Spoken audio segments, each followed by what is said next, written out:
ही सोचता हूँ तो लगता है कि नहीं बिजनेस करना है, फिर लगता है नहीं यार सब कुछ छोड़ो, इमिग्रेशन और बाहर निकल।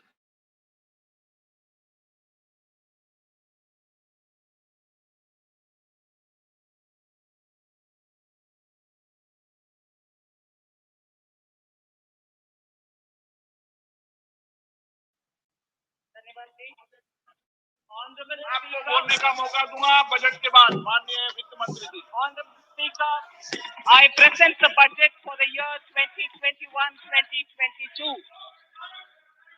As introduction, Honorable Speaker, the preparation of this budget was undertaken in circumstances like never before.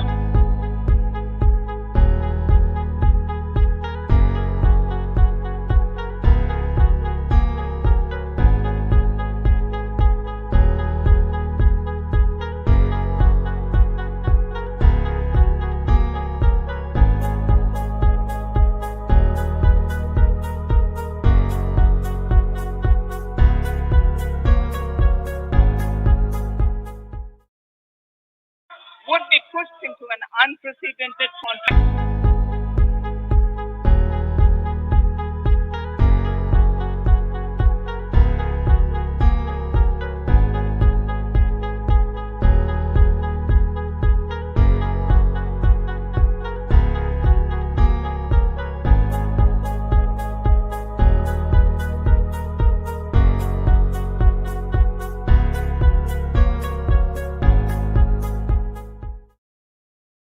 Long complete lockdown, the Prime Minister announced the Pradhan Mantri Garib Kalyan.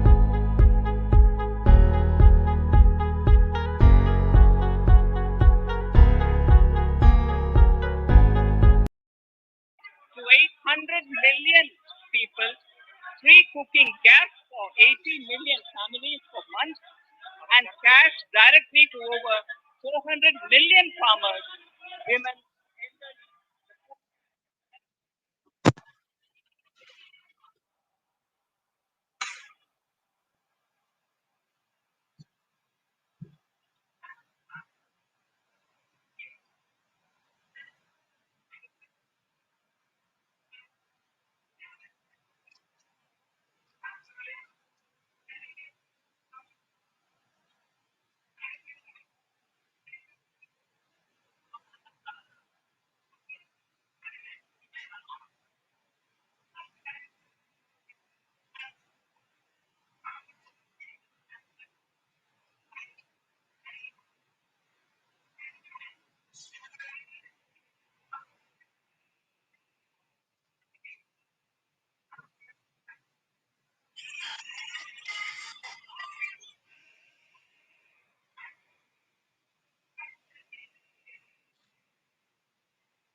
The migrant workers and our children.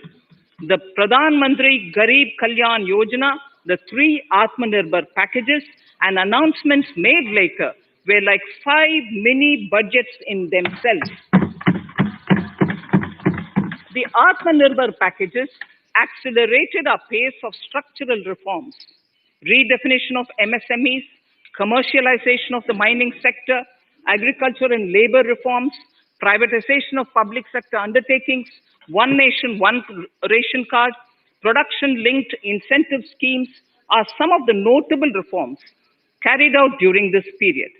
Faceless income tax assessment, DBT, and financial inclusion are the others. Today, India has 2 vaccines available and has begun medically safeguarding not only her own citizens against COVID-19, but also those of 100 or more countries. It is added comfort to know that 2 or more vaccines are also expected soon. Honorable Prime Minister launched the vaccination drive by crediting and thanking our scientists. We are ever grateful for the strength and rigor of their efforts. Having said that, we are all reminded time and again that our fight against COVID-19 continues into 2021. Now, just as it happened after the 2 world wars, there are signs that the political, economic, and strategic relations in the post-COVID world are changing. This moment in history is the dawn of a new era, one in which India is well poised to truly be the land of promise and hope. I borrow the words of Rabindranath Tagore. Faith is the bird that feels the light and sings when the dawn is still dark. Faith is the bird that feels the light and sings when the dawn is still dark. In this spirit, I can't help but recall the joy that we as cricket-loving nation felt after the Team India's recent spectacular success in Australia.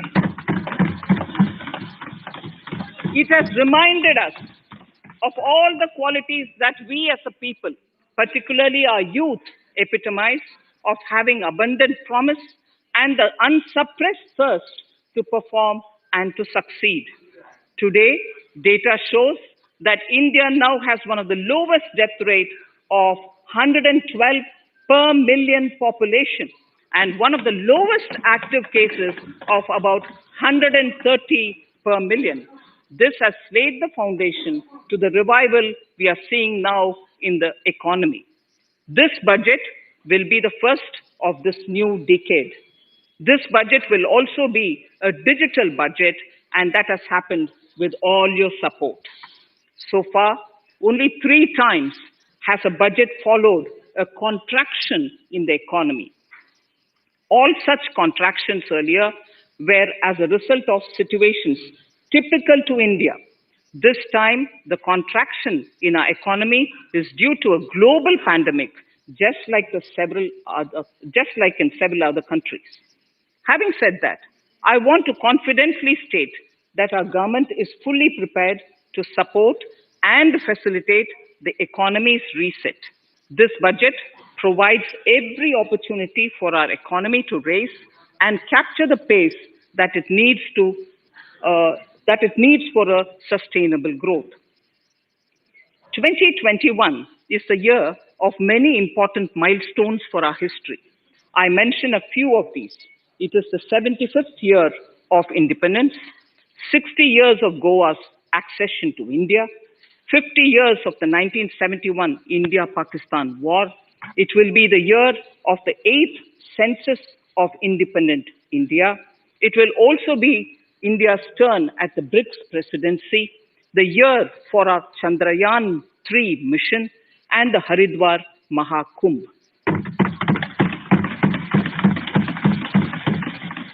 Honorable Speaker, before I commence Part A of the budget, I want to take a moment to acknowledge how isolating and distancing seemed like insurmountable challenges for a country like ours that has people coming together in times of crisis. It hurts us in many ways. It hurt us in many ways. I bow my head in respect to every citizen for the endurance shown in facing what was an undeniably a tough year for all our physical and mental well-being. Part A. In Part A, I wish to lay a vision for Atmanirbhar Bharat. Atmanirbhar Bharat or Atmanirbharta is not a new idea. Ancient India was largely self-reliant and equally a business epicenter of the world. Atmanirbhar Bharat is an expression of the 130 crore Indians who have full confidence in their capabilities and skills. We are already part of international groupings such as the G20 and the BRICS, the Coalition for Disaster Resilient Infrastructure, and the International Solar Alliance are realities today due to India's efforts. The proposals in Part A will further strengthen the sankalp of nation first, doubling farmers' income, strong infrastructure, healthy India, good governance, opportunities for youth, education for all, women empowerment, and inclusive development, among others. Additionally, also on the path to fast implementation are the 13 promises we had made in the budget of 2015-16, which were to materialize during the Amrit Mahotsav of 2022 on the 75th year of our independence. They too resonate with the vision of Atmanirbharta. The budget proposals for 21-22 rest on 6 pillars: health and well-being, physical and financial capital and infrastructure, inclusive development for aspirational India, reinvigorating human capital, innovation and R&D, and a 6th, minimum government and maximum governance. I now move to talking about the first pillar, health and well-being. Even at the outset, I would like to say that the investment on health infrastructure in this budget has increased substantially. Progressively, as institutions absorb more, we shall commit more. Taking a holistic approach to health, we focus on strengthening 3 areas: preventive, curative, and well-being. Health systems. A new centrally sponsored scheme, PM Atmanirbhar Swasth Bharat Yojana, will be launched with an outlay of about 64,180 crores over 6 years. This will develop capacities of primary, secondary, and tertiary care health systems, strengthen existing national institutions, and create new institutions to cater to detection and cure of new and emerging diseases. This will be in addition to the National Health Mission. The main interventions under the scheme are support for over 17,000 rural and 11,000 urban health and wellness centers, setting up integrated public health labs in all districts, and 3,382 block public health units in 11 states, establishing critical care hospital blocks in 602 districts and 12 central institutions. Strengthening of National Center for Disease Control, its 5 regional branches and 20 metropolitan health surveillance units. Expansion of the integrated health information portal to all states and UTs to connect all public health labs. Operationalization of 17 new public health units and strengthening of 33 existing public health units at points of entry, that is, at 32 airports, 11 seaports, and 7 land crossings. Setting up of 15 health emergency operation centers and 2 mobile hospitals. And setting up of a National Institution for One Health, a regional research platform for WHO, World Health Organization, Southeast Asia Region Office, 9 biosafety level 3 laboratories, and 4 regional national institutes for virology. Nutrition. To strengthen nutritional content, delivery, outreach, and outcome, we will merge the supplementary nutrition program and the Poshan Abhiyan and launch the Mission Poshan 2.0.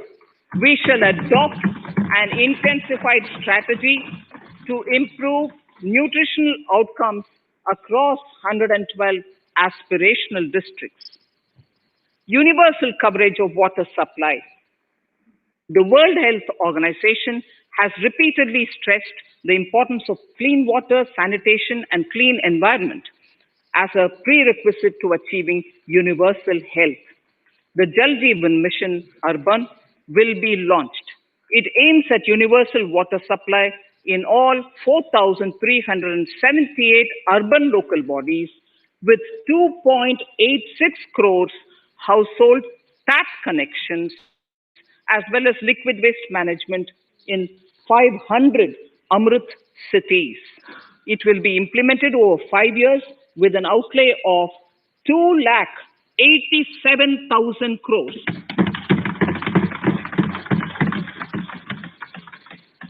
Swachh Bharat and Swasth Bharat. For further Swachhata of urban India, we intend to focus on complete fecal sludge management and wastewater treatment, source segregation of garbage, reduction in single-use plastic, reduction in air pollution by effectively managing waste from construction and demolition activities, and bioremediation of all legacy dump sites. The Urban Swachh Bharat Mission 2.0 will be implemented with a total financial allocation of 1,41,678 crores over a period of 5 years from 2021. Clean air.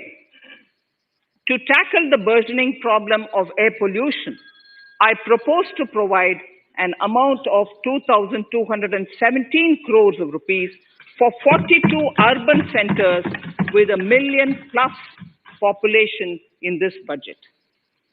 Scrapping policy. We are separately announcing, Honorable Speaker, a voluntary vehicle scrapping policy to phase out old and unfit vehicles. This will help in encouraging fuel-efficient, environment-friendly vehicles, thereby reducing vehicular pollution and oil import bills.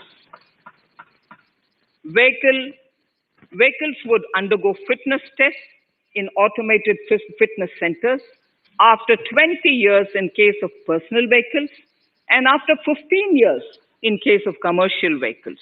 Details of the scheme will be separately shared by the ministry. Vaccines.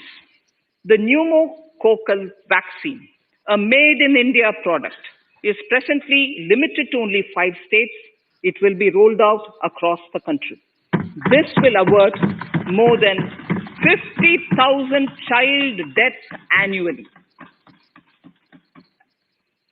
Honorable Speaker, I have provided 35,000 crores of rupees for COVID-19 vaccines in this year 21-22. I am committed to provide further funds if required. So the budget outlay for health and well-being is 2,23,846 crores in this BE 21-22, as against the BE of only 94,452 crores, and it marks an increase of 137%. The details of the same are at Annexure 1 of the speech. Honorable Speaker, I now move to the second pillar, physical and financial capital and infrastructure. Atmanirbhar Bharat, production-linked incentive schemes are things which I would like to place an emphasis. For a $5 trillion economy, our manufacturing sector has to grow in double digits on a sustained basis. Our manufacturing companies need to become an integral part of global supply chains, possess core competence and cutting-edge technology. To achieve all of the above, PLI schemes to create manufacturing global champions for an Atmanirbhar Bharat have been announced for 13 sectors. For this, the government has committed nearly 1.97 lakh crores over 5 years starting this financial year. This initiative will help bring scale and size in key sectors, create and nurture global champions, and provide jobs to our youth. Textiles. To enable the textile industry to become globally competitive, attract large investments, and boost employment generation, a scheme of Mega Investment Textiles Park will be launched in addition to the PLI scheme. This will create world-class infrastructure with plug-and-play facilities to create global champions in exports.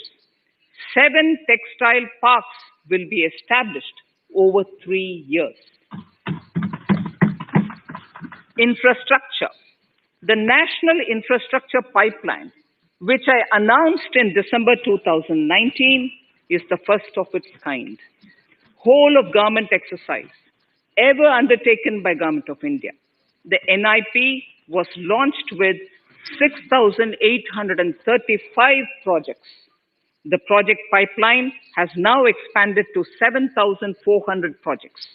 Around 217 projects worth rupees 1.10 lakh crores under some key infrastructure ministries have been completed.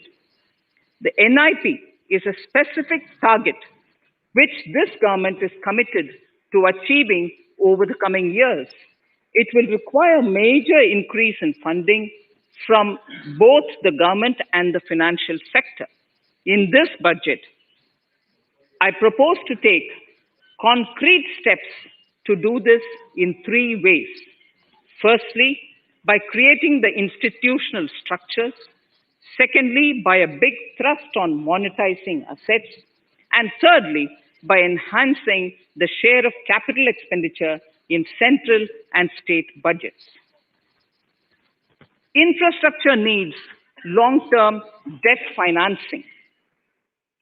A professionally managed development financial institution is necessary to act as a provider, enabler, and catalyst for infrastructure financing. Accordingly, I shall introduce a bill to set up a development financial institution. I have provided a sum of 20,000 crore rupees to capitalize this institution. The ambition is to have a lending portfolio of at least 5 lakh crores for this DFI within 3 years' time.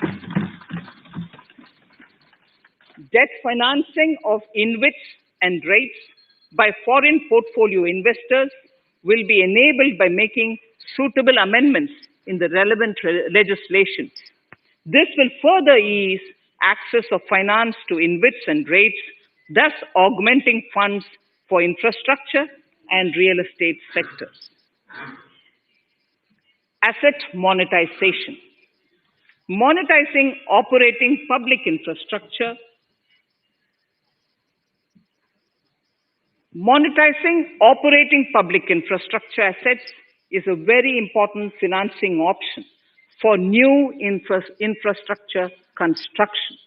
A national monetization pipeline of potential brownfield infrastructure assets will be launched. An asset monetization dashboard will also be created for tracking the progress and to provide visibility to investors. Some important measures in the direction of monetization are National Highways Authority of India and the PGCIL each have sponsored one InvIT that will attract international and institutional investors. 5 operational roads with an estimated enterprise value of 5,000 crores of rupees are being transferred to the NHAI InvIT.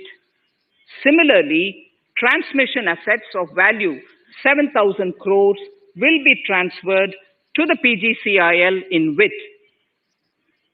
Railways will monetize dedicated freight corridor assets for operations and maintenance after commissioning. A next lot of airports will be monetized for operations and management concessions.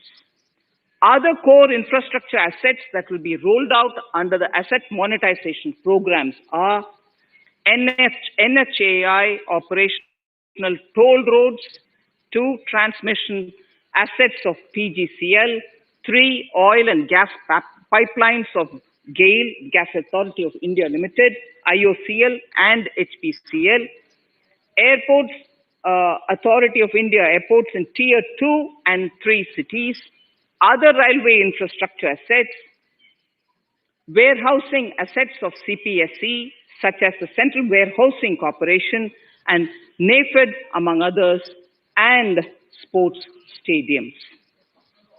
Sharp increase in capital budget. In the BE 2020-21, we had provided for 4.12 lakh crores for capital expenditure. It was our effort that in spite of resource crunch, we should spend more on capital, and we are likely to end this year at around 4.39 lakh crores, which I have provided in the RE of 2020-2021. For 21-22, I propose a sharp increase in capital expenditure and thus have provided 5.54 lakh crores, which is 34.5% more than the BE of 2020-2021. Of this, I have kept a sum of more than 44,000 crores in the budget head of the Department of Economic Affairs to be provided for projects, programs, or departments that show good progress in capital expenditure and are in need of further funds. Over and above this expenditure, we would also be providing more than 2 lakh crores to states and autonomous bodies for their capital expenditure. We will also work out specific mechanisms to nudge states to spend more of their budget on creation of infrastructure.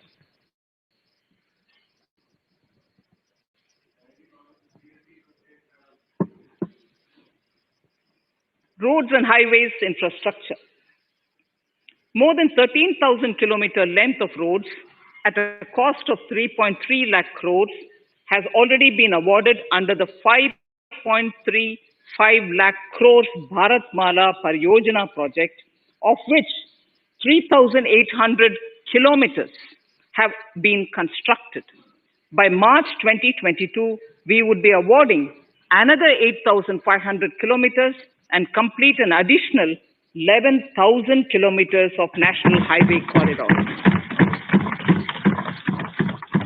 To further augment road infrastructure, more economic corridors are also being planned. Some are 3,500 kilometers of national highway works in the state of Tamil Nadu at an investment of 1.03 lakh crores. These include Madurai-Kollam corridor, Chittoor-Tachur corridor, and construction will start next year. Second, 1,100 kilometers of national highway works in the state of Kerala at an investment of 65,000 crores, including 600 kilometer section of Mumbai-Kanyakumari corridor in Kerala.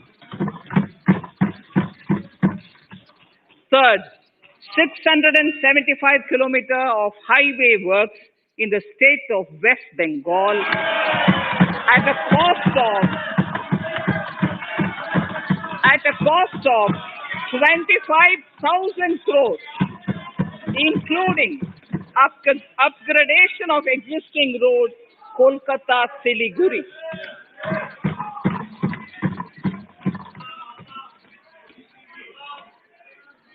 National highway works of around 19,000 crores are currently in progress in the state of Assam. further works of more than 34,000 crores covering more than 1,300 kilometers of national highways will be undertaken in the state in the coming 3 years. Some of the flagship corridors and other important projects that would see considerable activity in 2021-22 are in Annexure 2 to my speech. I am also providing an enhanced outlay of 1,18,101 lakh crores, 1,18,101 crores for Ministry of Road Transport and Highways, of which 1,08,230 crores is for capital, the highest ever provided. Railway infrastructure. Honorable Speaker, sir, Indian Railways have prepared a National Rail Plan for India 2030. The plan is to create a future-ready railway system by 2030. Bringing down the logistic costs for an industry is at the core of our strategy to enable Make in India. It is expected that Western Dedicated Freight Corridor and Eastern Dedicated Freight Corridor will be commissioned by June 2022. The following additional initiatives are also proposed. The Sonnagar-Gomo sections, 263 kilometers of Eastern Dedicated Freight Corridor will be taken up in PPP mode in this year itself. Gomo-Dankuni section of 274.3 kilometers will be also taken up shortly in short succession. We will undertake future dedicated freight corridor projects, namely East Coast Corridor from Kharagpur to Vijayawada, East-West Corridor from Bhusawal to Kharagpur to Dankuni, and North-South Corridor from Itarsi to Vijayawada.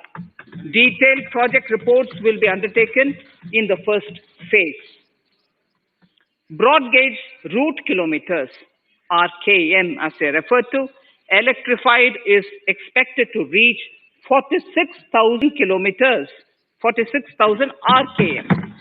That is 72% by end of 2021 from 41,548 RKMs on 1st October 2020.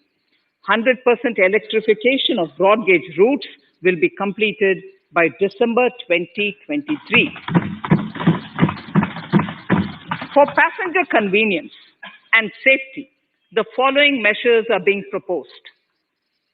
We will introduce the aesthetically designed Vista Dome LHB coach on tourist routes to give better travel experience to passengers. The safety measures undertaken in the past few years have borne results. To further strengthen this effort, high-density network and highly utilized network routes of Indian Railways will be provided with an indigenously developed automatic train protection system that eliminates train collision due to human error.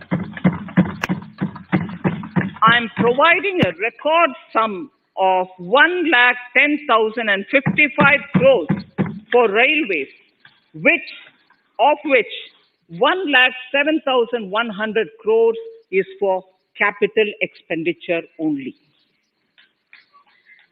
Urban infrastructure. We will work towards raising the share of public transport in urban areas through expansion of metro rail networks and augmentation of city bus services. A new scheme will be launched at a cost of 18,000 crores to support augmentation of public bus transport services. The scheme will facilitate deployment of innovative PPP models to enable private sector players to finance, to acquire, to operate, and to maintain over 20,000 buses. The scheme will boost the automobile sector, provide fillip to economic growth, create employment opportunities for our youth, and enhance ease of mobility for urban residents. A total of 702 kilometers of conventional metro is operational and another 1,016 kilometers of metro and RRTS is under construction in 27 cities. Two new technologies, that is Metro Light and Metro Neo, will be deployed to provide metro rail systems at much lesser cost with same experience, convenience, and safety in Tier 2 cities and peripheral areas of Tier 1 cities also. Central counterpart funding will be provided to Kochi Metro Railway Phase 2 of 11.5 kilometer at a cost of 1,957.05 crores. Chennai Metro Railway Phase 2 of 118.9 kilometers at a cost of 63,246 crores. Bengaluru Metro Railway Project Phase 2A and 2B of 58.19 kilometers at a cost of 14,788 crores. Nagpur Metro Rail Project Phase 2 and Nashik Metro at a cost of 5,976 crores and 2,092 crores respectively. Power infrastructure.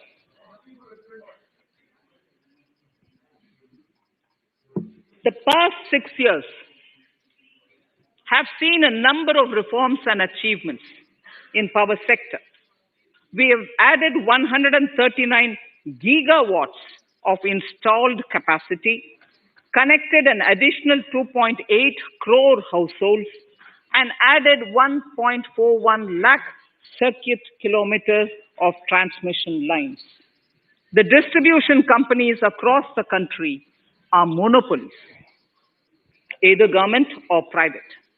There is a need to provide choice to the consumers by promoting competition. A framework will be put in place to give consumers alternatives to choose from among more than one distribution companies. I read that sentence again. A framework will be put in place to give consumers alternatives to choose from among more than one distribution company. The viability of distribution companies is a serious concern. A revamped, reforms-based, results-linked power distribution sector scheme will be launched with an outlay of 3,05,984 crores over 5 years. The scheme will provide assistance to DISCOMs for infrastructure creation, including prepaid smart metering, feeder separation, upgradation of systems, etc., tied to financial improvements. Prime Minister, while speaking at the third reinvestment conference in November 2020, had announced plans to launch a comprehensive national hydrogen energy mission. It is now proposed to launch a hydrogen energy mission in 2021-22 for generating hydrogen from green power sources. Ports, shipping and waterways. Major ports will be moving from managing their operational services on their own to a model where a private partner will manage it for them. For the purpose, 7 projects worth more than 2,000 crores will be offered by the major ports on private-public partnership mode in FY 21-22. A scheme for promoting flagging of merchant ships in India will be launched by providing subsidy support to Indian shipping companies in global tenders floated by ministries and CPSCs. An amount of 1,624 crores will be provided over 5 years. This initiative will enable greater training and employment opportunities for Indian seafarers, besides enhancing Indian companies' share in global shipping. India has enacted Recycling of Ships Act in 2019 and acceded to the Hong Kong International Convention. Around 90 ship recycling yards at Alang in Gujarat have already achieved HKC compliant certificates. Efforts will be made to bring more ships to India from Europe and Japan. Recycling capacities of around 4.5 million light displacement ton LDT will be doubled by 2024. This is expected to generate an additional 1.5 lakh jobs for our youth. Petroleum and natural gas. Our government has kept fuel supplies running across the country without interruption during the COVID-19 lockdown period. Taking note of the crucial nature of the sector in people's lives, the following key initiatives are being announced. 1. Ujjwala scheme, which has benefited 8 crore households, will be extended to cover 1 crore more beneficiaries. We will add 100 more districts in next 3 years to the city gas distribution network. A gas pipeline project will be taken up in the Union Territory of Jammu and Kashmir. An independent gas transport system operator will be set up for facilitation and coordination of booking of common carrier capacity in all natural gas pipelines on a non-discriminatory open access basis. Financial capital. I propose to consolidate the provisions of the SEBI Act 1992, Depositories Act 1996, Securities Contracts Regulation Act 1956, and Government Securities Act 2007 into a rationalized single securities markets code. The government would support the development of a world-class fintech hub at the GIFT IFSC. To instill confidence amongst the participants in corporate bond market during times of stress and to generally enhance secondary market liquidity, it is proposed to create a permanent institutional framework. The proposed body would purchase investment-grade debt securities both in the stressed and normal times and help in the development of the bond market. In the budget 2018-19, government had announced its intent to establish a system of regulated gold exchanges in the country. For the purpose, SEBI will be notified as the regulator, and Warehousing Development and Regulatory Authority will be strengthened to set up a commodity market ecosystem arrangement, including vaulting, assaying, logistics, etc., in addition to warehousing. Towards investor protection, I propose to introduce an investor charter as a right of all financial investors across all financial products. To give a further boost to the non-conventional energy sector, I propose to provide additional capital infusion of 1,000 crores to Solar Energy Corporation of India and 1,500 crores to Indian Renewable Energy Development Agency. I propose to amend the Insurance Act 1938 to increase the permissible FDI limit from 49% to 74% in insurance companies and allow foreign ownership and control with safeguards. Under the new structure, the majority of directors on the board and key management persons would be resident Indians with at least 50% of directors being independent directors and specified percentage of profits being retained as general reserve. Stressed asset resolution by setting up a new structure.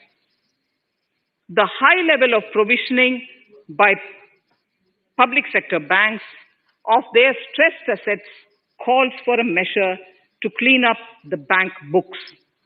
An asset reconstruction company limited, an asset management company would be set up to consolidate and take over the existing stressed debt and then manage and dispose of the assets to alternative investment funds and other potential investors for eventual value realization. Recapitalization of PSB. To further consolidate the financial capital capacity of PSBs, further recapitalization of 20,000 crores is proposed in 21-22. Deposit insurance. Last year, government had approved an increase in the deposit insurance cover from 1 lakh rupees to 5 lakhs for bank customers.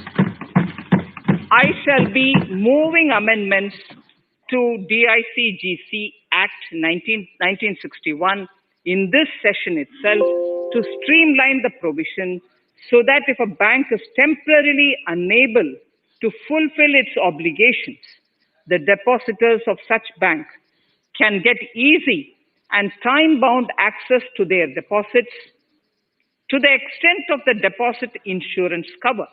This would help depositors of banks that are currently under stress. To improve credit discipline, while continuing to protect the interest of small borrowers, for NBFCs with minimum asset size of 100 crores, the minimum loan size eligible for debt recovery under the Securitization and Reconstruction of Financial Assets and Enforcement of Security Interests, SARFAESI Act 2002, it is proposed to be reduced from the existing level of 50 lakhs to 20 lakhs. Company matters. The decriminalization of the procedural and technical compoundable offenses under Companies Act 2013 is now complete. I now propose to take up decriminalization of the Limited Liability Partnerships Act 2008. Honorable Speaker, I propose to revise the definition under the Companies Act 2013 for small companies by increasing the threshold for paid-up capital from not exceeding 50 lakh to not exceeding 2 crores and turnover from not exceeding 2 crores to not exceeding 20 crores. This will benefit more than 2 lakh companies in easing their compliance requirements.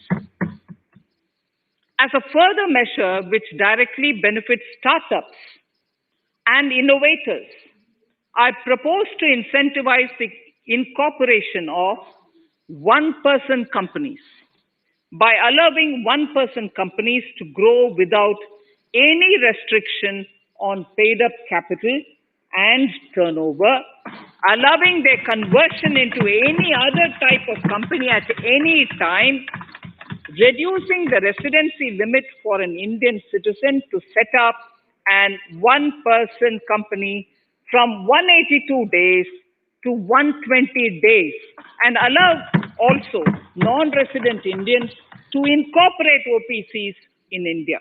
This will be a big boost for startups. To ensure faster resolution of cases, the NCLT framework will be strengthened, e-court system shall be implemented, and alternate methods of debt resolution and special framework for MSMEs shall be introduced.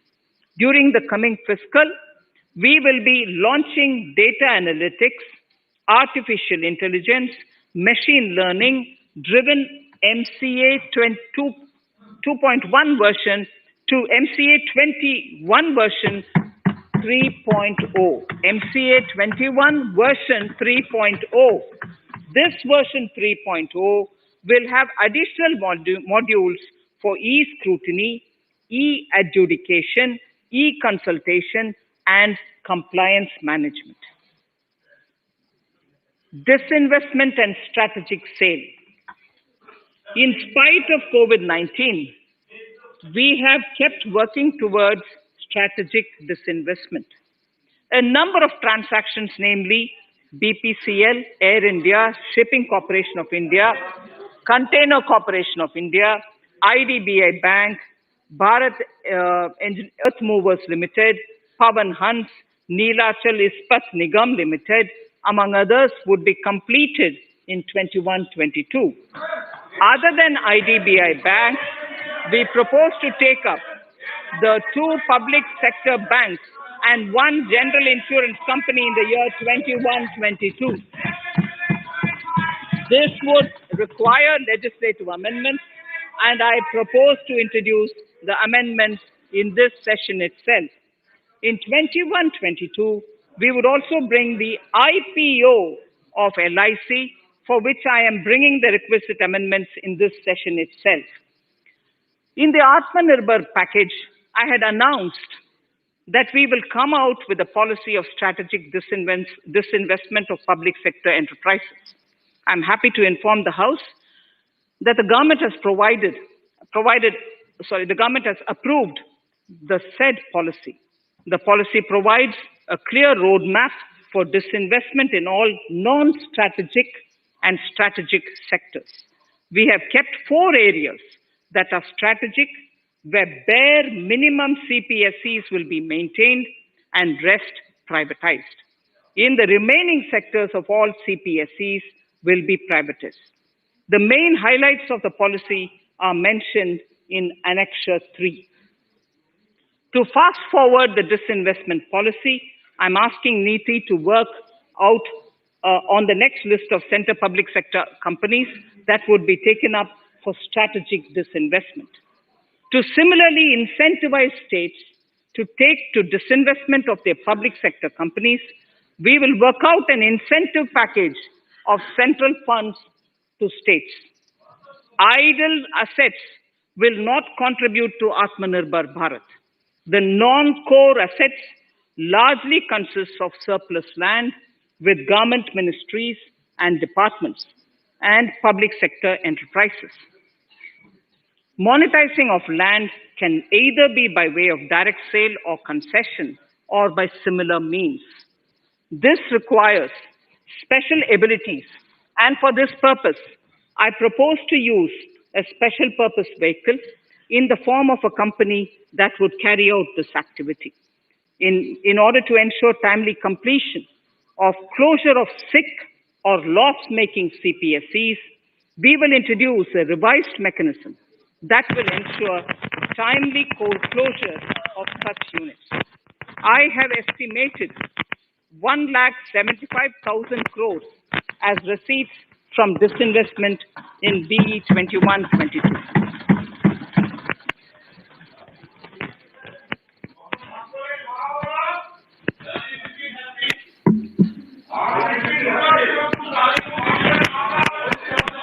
Government financial reforms. Under the Treasury Single Account, the TSA system, autonomous bodies directly draw funds from the government's account at the time of actual expenditure, saving interest costs. We will extend the TSA system for universal application from 21-22. On the recommendation of the 15th Finance Commission, we have undertaken a detailed exercise to rationalize and bring down the number of centrally sponsored schemes. This will enable consolidation of outlays for better impact. The government is committed to the development of multi-state cooperatives and will provide all support to them. To further streamline the ease of doing business for cooperatives, I propose to set up a separate administrative structure for them. So the third pillar of Atmanirbhar Bharat, inclusive development for aspirational India. Honorable Speaker, sir, under this pillar, I will cover agriculture and allied sectors, farmers' welfare and rural India, migrant workers and labor, and financial inclusion. Agriculture. Our government is committed to the welfare of farmers. The MSP regime has undergone a sea change to assure price that is at least 1.5 times the cost of production across all commodities.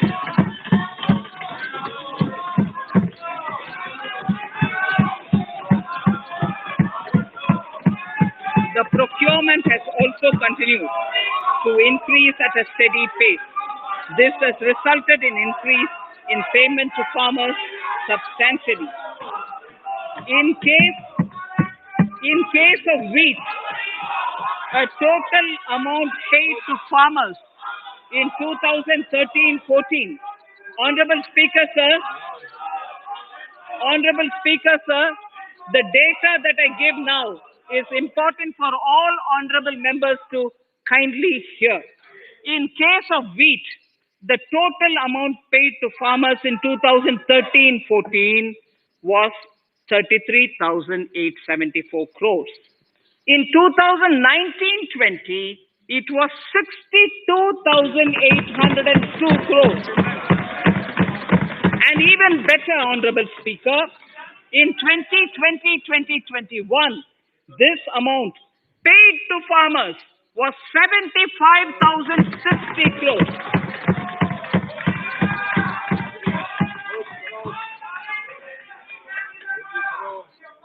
Honorable Speaker, again an important fact, the number of wheat growing farmers that were benefited increased in 2020-21 to 43.36 lakhs compared to 35.57 lakhs in 2019-20. That much of an increase within 1 year. For paddy, again an important data. For paddy, the amount paid in 2013-14 was 63,928 crores. In 2019-20, this increased to 1,41,930 crores.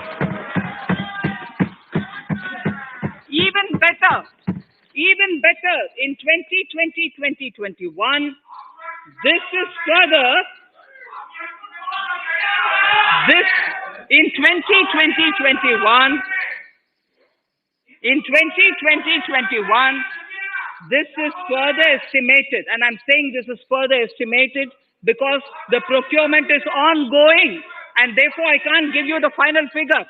This is further estimated to increase to 1,72,752 crores. The number of farmers benefited increased from 1.24 crores in 2019-20 to 1.54 crores in 2020-21. In the same way, Honorable Speaker, sir, in the case of pulses, the amount paid in 2013-14 was 236 crores. In 2019-20, this was increased to 8,285 crores. Now in 2021, it is at 10,530 crores. More than 40 times increase from 2013-14. The receipts to cotton farmers have seen a stupendous increase from 90 crores in 2013-14 to 25,974 crores I'm giving you data as of 27th January 2021. This is bound to increase. From 90 crores for cotton farmers in 2013-14 to 25,974 crores in 2021. All the details in complete narration is available in Annexure 4 to my speech. Early this year, Honorable Prime Minister had launched the Swamitva scheme. Under this, a record of rights is being given to property owners in villages.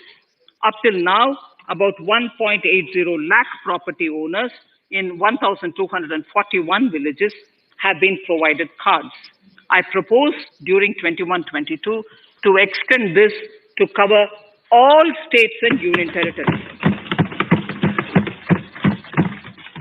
To provide adequate credit to our farmers, I have enhanced the agricultural credit target to 16.5 lakh crores in this year. We will focus on ensuring increased credit flow to animal husbandry, Pashupalan, dairy, and to Matsyakar, to the fisheries. We are enhancing the allocation to the Rural Infrastructure Development Fund from 30,000 crores to 40,000 crores. The Micro Irrigation Fund with a corpus of 5,000 crores has been created under NABARD. I propose to double it by augmenting it by another 5,000 crores. To boost value addition in agriculture and allied products and their exports, the scope of Operation Green Scheme that is presently applicable to only tomatoes, onions, and potatoes will be enlarged to include 22 perishable crops. Around 1.68 lakh crore farmers, around 1.68 crore farmers are registered and 1.14 lakh crores of rupees trade value has been carried out through e-NAMs, the National Agricultural Market. Keeping in view the transparency and the competitiveness that e-NAM has brought into the agricultural market, 1,000 more mandis will be integrated with e-NAM. Honorable Speaker, sir, with all this, the Agricultural Infrastructure Fund would be made available to the APMCs for augmenting their infrastructure facilities.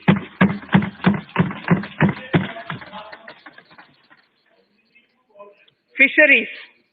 I'm proposing substantial investments in the development of modern fishing harbors and fish landing centers.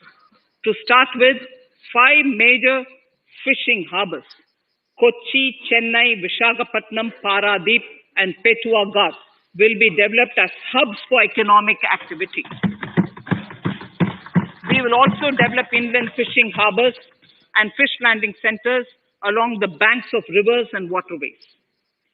Seaweed farming is an emerging sector with potential to transform the lives of coastal communities. It will provide large-scale employment and additional incomes. To promote seaweed farming and cultivation, I propose a multi-purpose seaweed park to be established in Tamil Nadu. Migrant workers and laborers. We have launched the One Nation, One Ration Card scheme through which beneficiaries can claim their rations anywhere in the country. Migrant workers in particular benefit from the scheme. Those staying away from their families can partially claim their ration where they are stationed, while their family in their native places can claim the rest. I'm happy to inform you that One Nation, One Ration Card plan is under implementation by 32 states and union territories, reaching about 69 crore beneficiaries. That's a total of 86% beneficiaries covered. The remaining 4 states and UTs will be integrated in the next few months. To further extend our efforts, towards the unorganized labor force, migrant workers in particular. I propose to launch a portal that will collect relevant information on gig workers, building and construction workers, among others. This will help formulate health, housing, skill, insurance credit, and food schemes for all migrant workers. We will conclude a process that began 20 years ago with the implementation of the 4 labor codes. For the first time globally, social security benefits will be extended to gig and platform workers.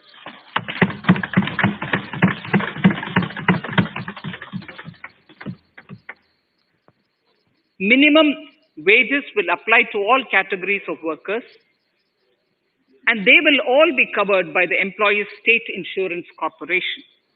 Women will be allowed to work in all categories and also in the night shifts with adequate protection.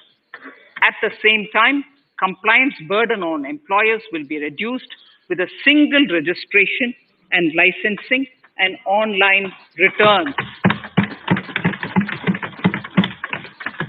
Financial inclusion. To further facilitate credit flow under the scheme of Stand Up India for the scheduled castes and scheduled tribes and also women, I propose to reduce the margin money requirement from 25% to 15% only, and to also include loans for activities in allied sectors in allied activities in agriculture. We have taken a number of steps to support the MSME sector. In this budget, I have provided 15,700 crores to this sector, more than double of the last year's B. Honorable Speaker, sir, I now go to the 4th pillar, reinvigorating human capital. The National Education Policy, announced recently, has had good reception. In school education, more than 15,000 schools will be qualitatively strengthened to include all components of the National Education Policy. They shall emerge as exemplar schools in their regions, hand-holding and mentoring other schools to achieve the ideals of policy. 100 new Sainik schools will be set up in partnership with NGOs, private schools, and states. Higher education. In Budget 2019-20, I had mentioned about the setting up of a higher education commission in India. We would be introducing the legislation this year to implement the same. It will be an umbrella body having 4 separate vehicles for standard setting, accreditation, regulation, and funding. Many of our cities have various institutions, universities, and colleges supported by the Government of India. Hyderabad, for example, has about 40 major institutions. In 9 such cities, we will create a formal umbrella structure so that these institutions can have better synergy while also retaining their internal autonomy. A GLUE grant will be set aside for this purpose. For accessible higher education in Ladakh, I propose to set up a central university in Leh.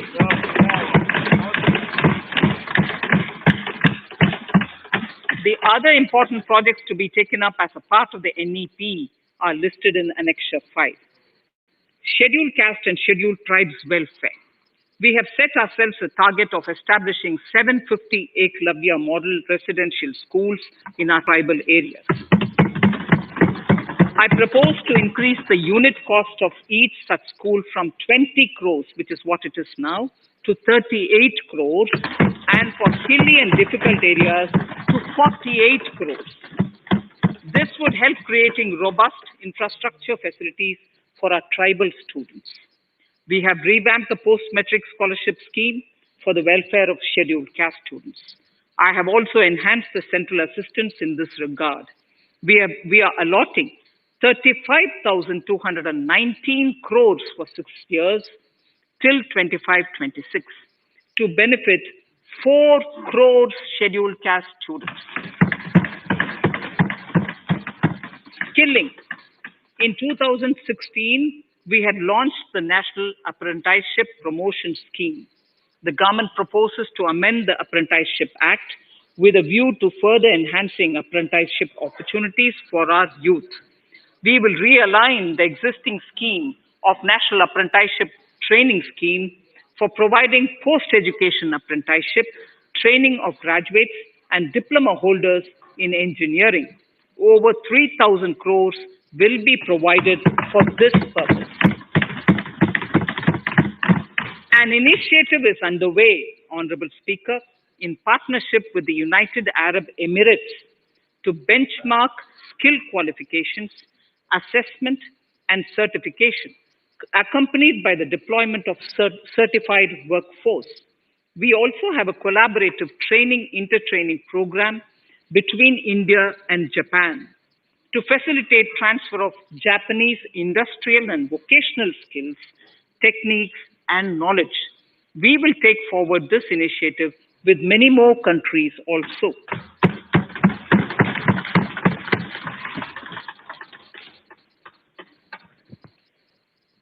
Innovation and R&D. In my budget speech of 2019, I had announced the National Research Foundation.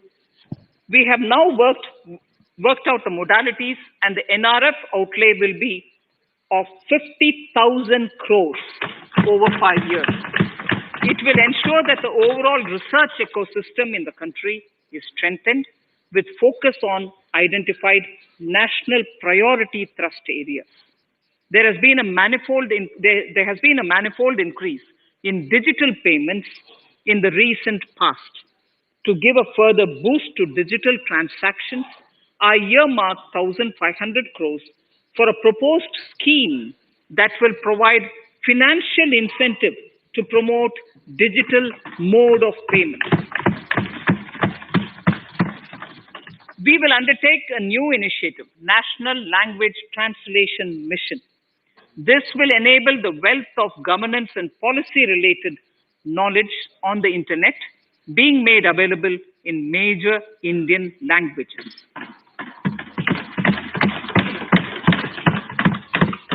The new Space India Limited, a PSU, under the Department of Space, will execute the PSLV CS-51 launch, carrying the Amazonia satellite from Brazil, along with a few smaller Indian satellites. As part of the Gaganyaan mission activities, 4 Indian astronauts are being trained on generic spaceflight aspects in Russia. The first unmanned launch is slated for December 2021. Our oceans are a storehouse of living and non-living resources. To better understand this realm, we will launch a deep ocean mission with a budget outlay of more than 4,000 crores over 5 years. This mission will cover deep ocean survey exploration and projects for the conservation of deep sea biodiversity. I come to the 6th pillar, Honorable Speaker, minimum government, maximum governance. Honorable Speaker, sir, this is the last of the 6 pillars. This will outline plans for reforms in one of our core principles of minimum government, maximum governance. We have taken a number of steps to bring reforms in tribunals in the last few years for speedy delivery of justice. Continuing with the reforms process, I now propose to take further measures to rationalize the functioning of tribunals. We have introduced the National Commission for Allied Healthcare Professionals Bill in Parliament. National Commission for Allied Healthcare Professionals Bill in the Parliament, with a view to ensure transparent and efficient regulation of 56 allied healthcare professionals. Additionally, to bring about transparency, efficiency, and governance reforms in the nursing profession, the National Nursing and Midwifery Commission Bill will be introduced by the government for passing. To have ease of doing business for those who deal with government or CPSEs and carry out contracts, I propose to set up a conciliation mechanism and mandate its use for quick resolution of contractual disputes. This will instill confidence in private investors and contractors. Honorable Speaker, sir, the forthcoming census could be the first digital census in the history of India.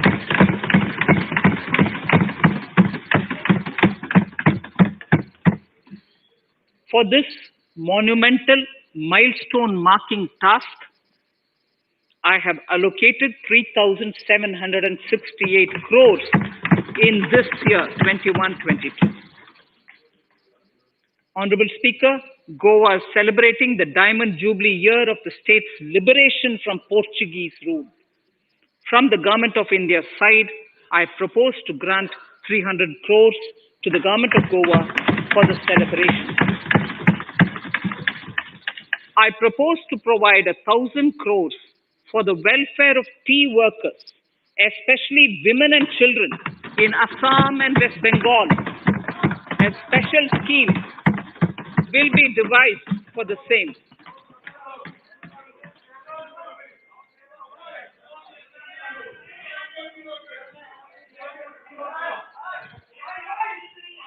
Fiscal position. Fiscal position. In these last few paragraphs of part A of my speech, I draw the attention of this august House to the fact that at the beginning of the current financial year, the pandemic's impact on the economy resulted in a weak revenue inflow. This was combined with high expenditure to provide essential relief to vulnerable sections of the society, especially the poor, the women, scheduled castes, and scheduled tribes. Unlike many other countries, we opted for a series of medium-sized packages during the pandemic so that we could calibrate